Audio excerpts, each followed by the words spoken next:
Welcome viewers to today's broadcast. My name remains Paul. Today's date is September the 29th, 2024. As usual, I will have to title today's broadcast Migrating to the US Useful Tips, Part 8F continued.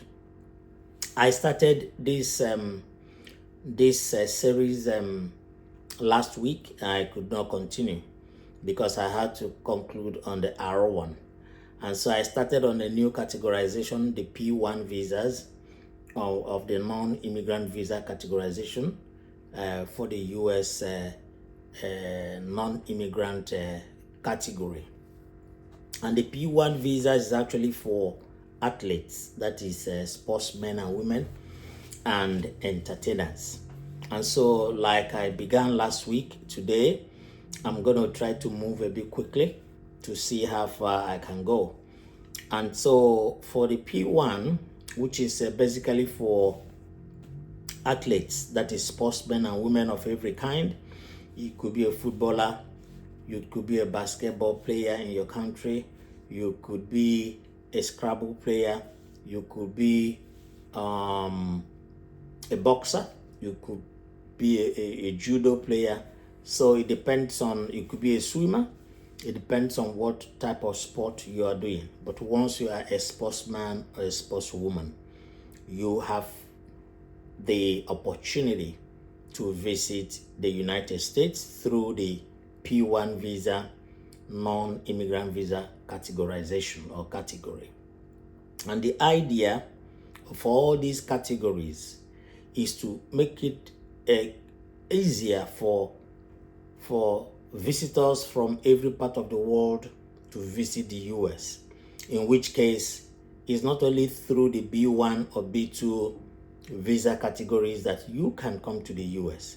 There are so many avenues, and these avenues are real.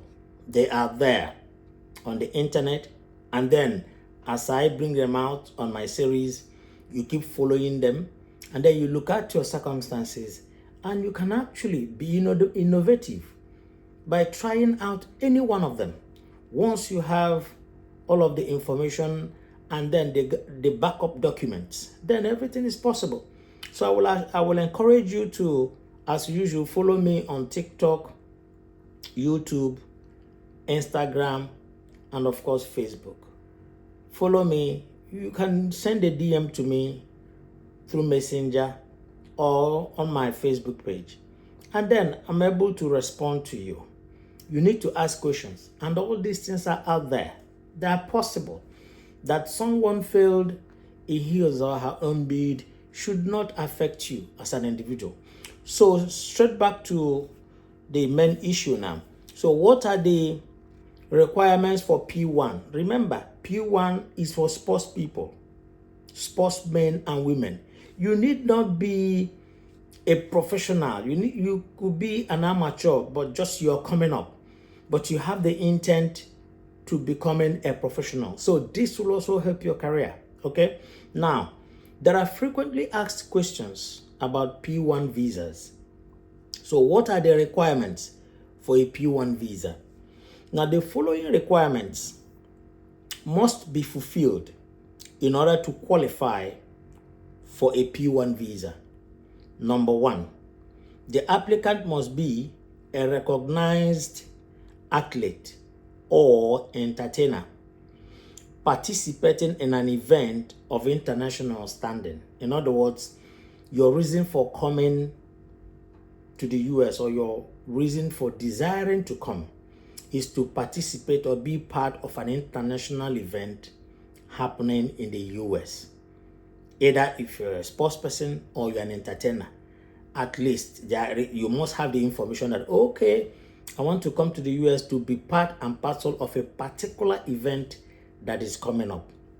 Number two, the applicant must provide evidence of legal contracts with a major US sports league or organization. So in order for you to take advantage of this particular category, you must be able to prove that you have a contact. Either you have an organization in the US staging a particular competition, like you have the free open tennis competitions, you have the motorsports, you have the boxing competitions, you have all these Scrabble players and the like. Once there is one in which you have been interested in, or you are coming up, or you have already perfected, or you've become a champion in that, now once such an event is coming up, and you have to do this in good time, maybe 6 months or 1 year before the actual date, then you can start the process. And then part of the process is that there must be evidence of a legal contract between you in a foreign country and the organization, the organizing group, or that organization in the US hosting that particular event, in which case they may have written you a letter of invitation, or they might have invited you to come and be part of that program. So once you're able to prove that you have that letter of invite, or you had been on their list, or they had contacted you earlier on, and you had already something going on before that particular event, now this will be the time to gather all your documents together, and then it will be a good time for you to begin the process of coming to the US to be part of that particular activity that will be coming on, before long. Okay. Now the third point is that, in addition, the P1 visa petitioner must submit the proof of at least one of the two following. So, in further proof of your capacity to come to that event, there are certain other documents that are required of you. Now, participation in US Major Sports League in prior seasons. In other words, you had been a regular participant. You had been coming before the current one. Maybe you had been in the US once or twice earlier. 2, participation in international competitions with a national team. In other words, in your country, you've been part of the national team that took part in either a junior competition, intermediate competition, or senior competition in the recent past. It doesn't necessarily mean you should be in the US. It could be that you did that competition in another international foreign country, maybe somewhere in Europe or Africa, and you want to use that as a leverage to now participate in the one coming up in the US. So you are allowed to present that participation. In other words, you had taken part in such an international event somewhere else, okay, before the one coming up in the US. Now, the next point, there should be written statement from the sports media or a recognized expert.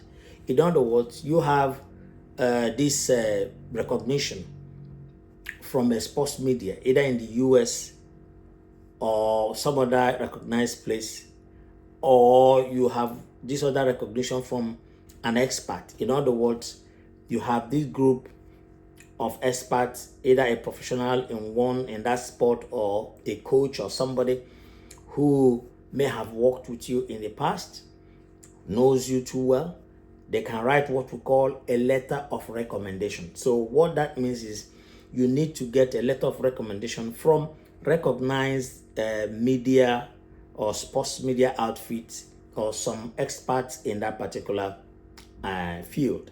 So their letters of reference will help you a lot. Now, significant participation in a prior US Major League event. In other words, you had participated in the US in a prior event, before the current one.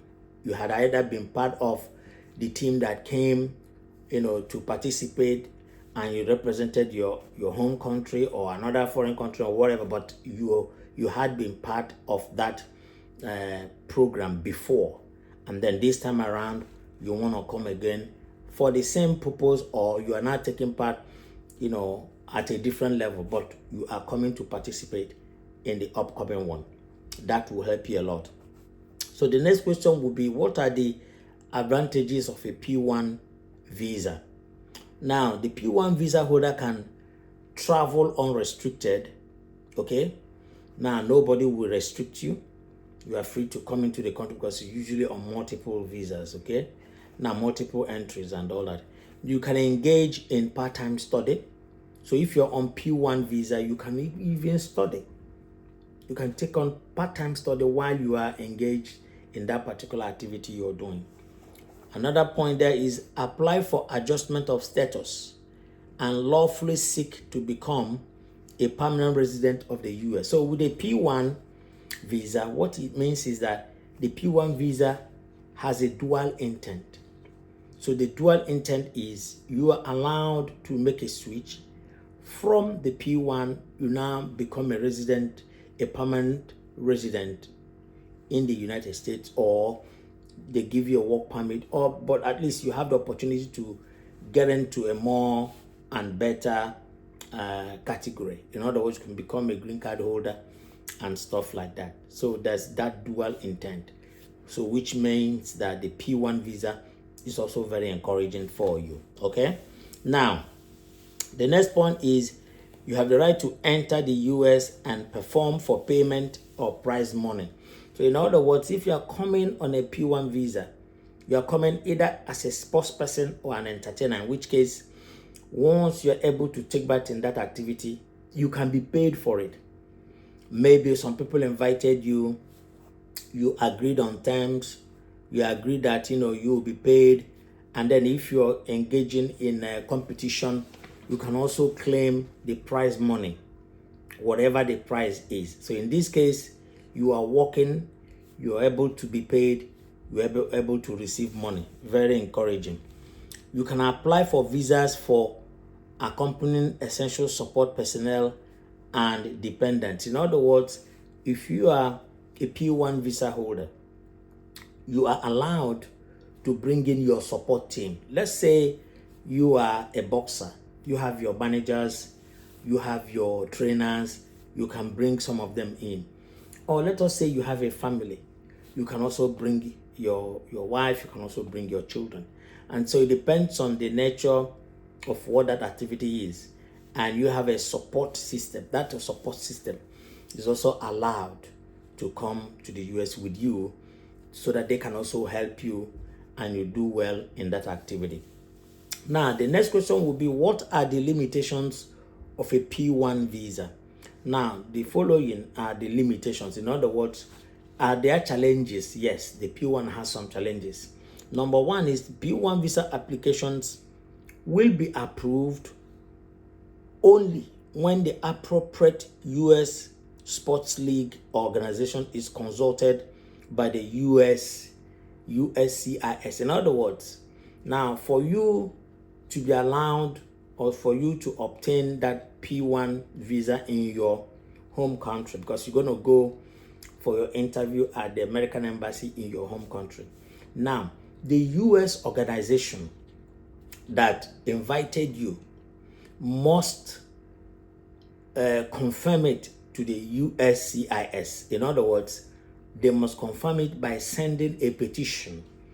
And in that their petition, they must state that they have invited you to come. So it is only when that organization that is inviting you, the organization in the US that is inviting you, that they must confirm your invitation to the USCIS. In other words, to the United States Citizenship and Immigration Services. The organization inviting you must confirm that they are the ones sponsoring your coming to the US for that particular purpose. So it's very important. Number two, there will be the dependents of a P1 visa holder are not permitted to work during their stay in the US if the dependents wish to work in the US. They have to apply for a work permit. In other words, if you are coming with your dependents or your support staff, none of them will be allowed to do any work in the United States. They will only be there to support you. If they want to take up any paid employment, either within that setting, they are coming in with you, or elsewhere, they have to seek work permit. So they have to file for a separate work permit. So your dependents, your support staff, they're not allowed to work while in the US. If they must do so, they must file for their individual work permit. All right? Okay.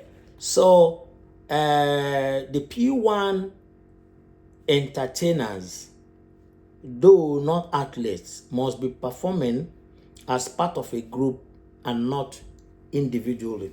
Now, for the P1, under P1, the entertainers must perform as a group, just like you have a church choir, just like you have a group like basketball players. So, for them to be allowed in, their performance must be in a group and not individually. That is under P1. Under P1. P1 is actually for athletes and some entertainers, but the entertainers under this category will be a group one. Maybe you're coming to sing, you are a cultural outfit in whatever country you're coming from. Maybe you're coming from Africa, Europe, or any other part of the world. You must come in a group. Your performance must be in a group. So it's very, very important. Okay, so before you take that step to make that application, you must have your group, and you must have also your sister organization in the US inviting you. And it is that your sister organization in the US that will file the petition. Okay, and then when the petition is approved, then you can attend the interview in your home country, the American embassy in your home country, and then before you proceed. Very important. So the next question is, how long can someone stay in the US on a P1 work visa? Now, a person may be allowed to stay in the US for up to 5 years with extensions not to exceed a total stay of 10 years. In other words, if you are on a P1 visa to the US, that visa can actually be extended, and you can stay in the US for the initial 5 years, and then it can be extended, but that extension will not exceed on the total 10 years. So it's important for you to know that you are able to stay in the US for the initial 5 years, and then after that you have another possibility of extending it. But then before even finishing the first 5 years, because it's dual intent, you are able to now migrate and change over to another category. Very important. Now, I want to start the P2, because there are categories. You have P1, you have P2, you have P3, and then you have P4. So I will try to take time to explain what all of these subcategories, what they mean. Now, P2 visas, who are those qualified for P2? Now, the P2 is still actually for artists and entertainers. So I will try to explain it a little bit more. Now, P2 visa classification is designated for artists or entertainers, either an individual or group who wish to enter into the US temporarily as part of a reciprocal exchange program. So under P2 now it's either for artists or entertainers. But in this case, for the entertainers, you can entertain individually. It's no longer a group. So the P2 allows you to come in either as an individual or a group, which was not the case under the P1. Under the P1, the entertainers must be a group. But under the P2 now, it can be individual, it can be a group as well, both for the artists and both for the entertainers. It can be group. Okay, so it's usually for artists and entertainers. Now the P1 is actually for athletes, for sportsmen and women, and they beat some few entertainers. But for P2 now, it is for artists and entertainers. Now the artists and the entertainers are all in one big bracket: musicians, content creators, film actors, group dancers, group singers, and all the like, cultural singers, cultural dancers, church choirs, all. So it is actually for artists and entertainers, P2. Okay, very important. And it's usually for a reciprocal program. In other words, they are being invited to the US to take part in a particular program. Sometimes it could be exchange. In other words, the US and that country, they have those cultural exchanges that will deepen their relationships. Okay, so maybe the US and the foreign government, they have some, maybe it could be student exchange, it could be cultural exchanges. It depends on what it is. So meaning it could involve governments. Apart from individuals, governments could also be involved if they have what is called exchange programs, in which case, the government agreed that, okay, between these two countries, we'll be doing this and that to help relations and all that. The countries, the relationship between the two countries. Okay, so that is what is called reciprocal program, in which case it is from one government to another government. Okay, so there should be two organizations involved in this exchange program: an organization in the United States and one abroad that provides for the temporary exchange of artists and entertainers. So in this case, for this exchange program to be successful, there must be the parent program, the parent organization must be in the US, and then they have this other group overseas, that bring in the artists and the entertainers. It could also be, you have so many countries in the US, they have cultural groups here. So they can also, during their end of year activities, they can also go to their home country and bring in all other groups they have back in their home countries. Yes, they send them letters of invitation. And so many people used to use this kind of situation. But unfortunately, I think that some of them began to fail, because I think that they were filing it mostly under B1 or B2, which may have been part of the problem. But if it's strictly under the exchange, now you're able to prove why you need to be there. It's an exchange program.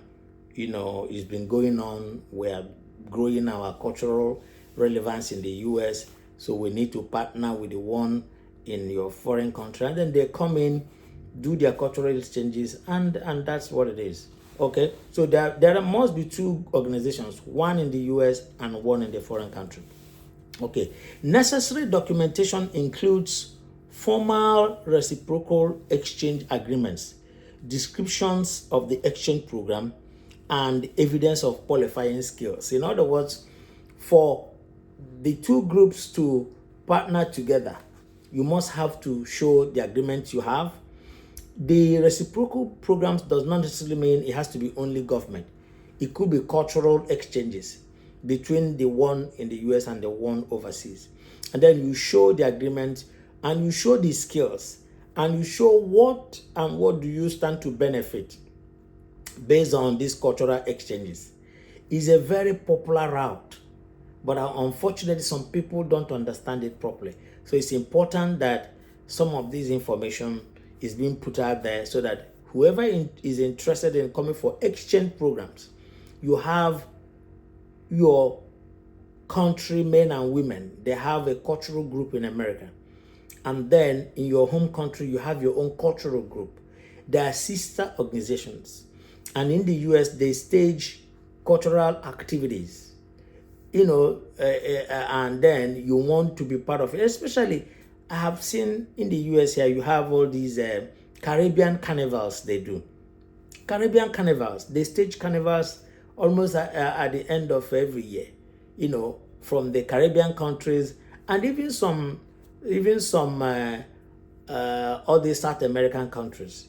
You have Mexico, you have Venezuela, you have all of these other ones, and they come in and they do almost some of these programs they do, and it's usually on the street. You see it. So these are reciprocal programs, and then all those other countries, all other sister countries, all other sister organizations in their home countries can take advantage of the opportunity and then come in to be part of that organization just for reciprocal exchange. Show the contract, show that it's been going on for a while, and show the relevant skills that are required. So I want to thank you all for watching today. And like I will always say, I would like you to share, like, and comment. I also would appreciate if you can follow me on TikTok, on Facebook, on Instagram, and on YouTube. I'm working hard to grow my page, and I know that I will branch off to other parts, other activities that would be so interesting. But this one, I'm growing it little by little, and I know by your encouragement, by your support, I will get there. So I want to thank you all for today, and I know that all the information herein contained are very helpful. I have not been able to finish the P1. There are still quite a bit more to go, so I will do the part 3 next time. Thank you so much for watching, and you can send a DM. You can follow me on TikTok, on Facebook, on Instagram, and on YouTube. Until I come your way again, I remain your very good friend, Paul. Thank you, and bye for now.